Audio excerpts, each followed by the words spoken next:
And our tip number 7 is not to feed your baby to sleep. So going back to that bedtime routine, we're going to change the piece where you feed your baby. We can keep the feed, but we have to keep the baby awake through that. So what we want to work on during the day is a schedule where you're feeding your baby after naps and not before. Because if we're trying to break a feed-sleep association, then feeding a baby every time they're fatigued feels counterproductive. And so we want to give this baby the best possible chance to start learning some new strategies. So getting them to eat after naps when they're refreshed is going to be better for everybody. All right, so Brittany's mentioning that, oops, I'm going the wrong direction, sorry. Moving feeding up to the beginning or the middle of your baby's routine. So I mentioned that earlier, that if your baby is really dependent on nursing or bottle feeding to sleep, then bumping that up into your routine is going to be helpful. And I've even had clients where I've said, before the bath, offer the feed, so that we can really, really hammer home the point that feeding and sleep are totally two different things. We're really putting some space between the feeding and the sleep. So think about that as you go and craft your routine. Where would the feed be best given the situation?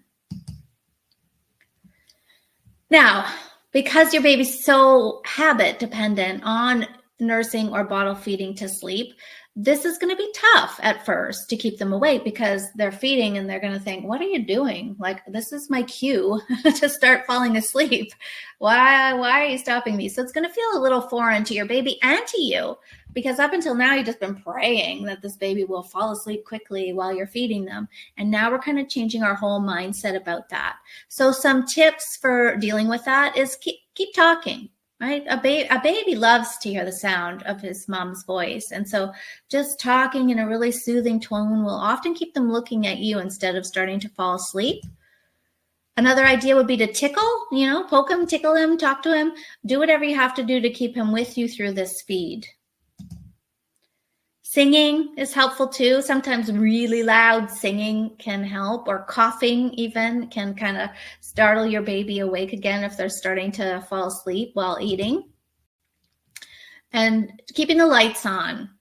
Okay, I know, again, up until this point, it's been like your job to get this baby to sleep. So you've dimmed the lights and you got the lullabies and you're nursing them right into sleep, but we have to change all of that. So keeping the lights on will help you keep an eye on the baby so that eyes are open and baby is not starting to fall asleep while they're eating.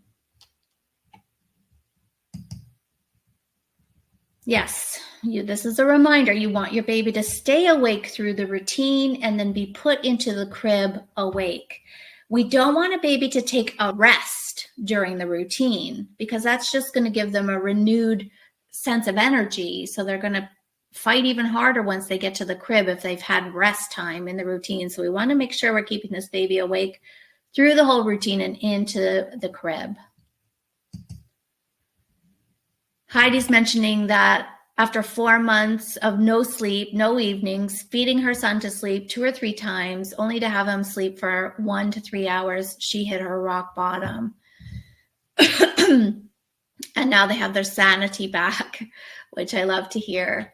And Martina, who had a baby who was breastfeeding, he was falling asleep only at the breast or if he was rocked and waking up all through the night looking for help again.